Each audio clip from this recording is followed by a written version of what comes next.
അത് ഗവായി പറഞ്ഞിട്ടുണ്ട്, ഈ വിരട്ടൊന്നും ഇങ്ങോട്ട് വേണ്ട, കാരണം അംബേദ്കറുടെ ചോരയാണ്, വിരട്ടൊന്നും അധികം വേണ്ട എന്ന് ഗവായി പറഞ്ഞിട്ടുണ്ട്. പക്ഷേ അതൊരു താക്കീതാണ്.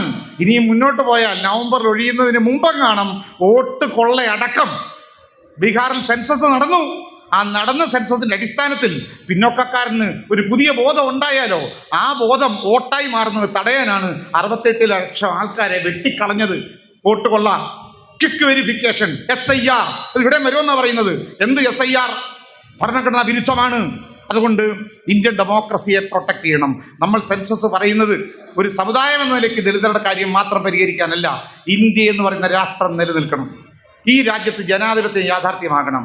ഭരണഘടനയുടെ രാഷ്ട്രീയം അത് ഇന്ത്യയിൽ ഏറ്റെടുക്കണം. ഭരണഘടനയുടെ രാഷ്ട്രീയം അത് സാമൂഹ്യനീതിയുടെ രാഷ്ട്രീയമാണ്, തുല്യതയുടെ രാഷ്ട്രീയമാണ്, മതേതരത്വത്തിൻ്റെ രാഷ്ട്രീയമാണ്. ആ രാഷ്ട്രീയം ഏറ്റെടുക്കാൻ അംബേദ്കറൈറ്റുകൾക്ക് മാത്രമേ കഴിയുകയുള്ളൂ. ഇന്ത്യയിലെ ദളിത് ജനവിഭാഗങ്ങൾ അംബേദ്കറൈറ്റുകൾ ആ പ്രത്യയശാസ്ത്രം മുന്നോട്ട് വെച്ചുകൊണ്ട് ഇന്ത്യയുടെ ജനാധിപത്യ പ്രക്രിയയിൽ മുന്നോട്ട് വരികയും ആ മുന്നേറ്റത്തിൻ്റെ ഭാഗമായി ഇന്ത്യയിലെ ബഹുജനങ്ങളെ നയിക്കുന്ന ഒരു പുതിയ ജനാധിപത്യ രാഷ്ട്രീയത്തിലേക്കുള്ള ഉണർത്തുപാട്ടായി നമുക്ക് ഇത്തരം സെമിനാറുകൾ മാറേണ്ടതുണ്ട്.